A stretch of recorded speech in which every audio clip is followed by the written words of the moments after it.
مؤخرا نزلت المحل مع اخواتي، وبدأت يعني في موضوع مجال المطاعم.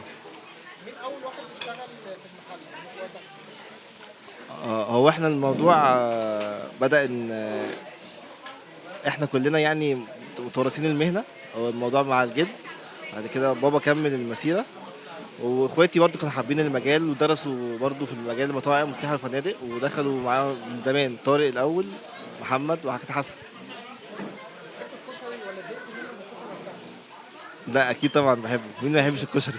من كتر اكله ما زهقتش منه. لا طبعا. لما كنتش انت ابو طارق كنت بتحب الكشري بنفس درجته ولا الله أعلم. في حد من اصحابك بيستغل ان انت ابن ابو طارق وبيجي ياكل كشري ببلاش في المحل؟ لا يعني مش استغلال، يعني هي ناس بتبقى مبسوطة إن هي جاية يعني. بس مش استغلال طبعا، ده مكانهم أكيد يعني. يعني اصحابك كلهم بيتباهوا ان مثلا ان هم اصحابك اللي في المحل بقى اه الحمد لله، دي حاجة يعني حاجة بسطاني يعني أكيد. ان هم بيعملوا كده. بتحس ان اسم العيله مسؤوليه كبيره قوي ولا انت بتكتفي بيه وخلاص وبتتعايش معاه؟ لا طبعا أكيد مسؤولية كبيرة، إن يعني جاي من قصة إن والدي ناجح، فأكيد لازم أكمل نفس المسيرة. وده أكيد فيها ضغوط يعني على الابن. ده بيمنعك ان انت تتواجد في اماكن او تعمل غلط او تعمل حاجات كتير باسم العيله؟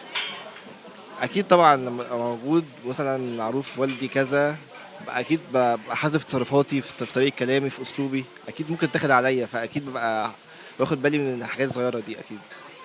لو قررت تعمل حاجه مختلفه عن العيله وعن مهنه الكشري ممكن تعمل ايه؟ ممكن أعمل إيه؟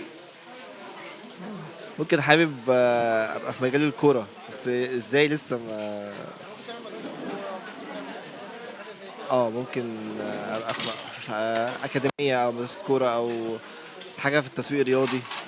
حاجه لها علاقه بالكوره. اه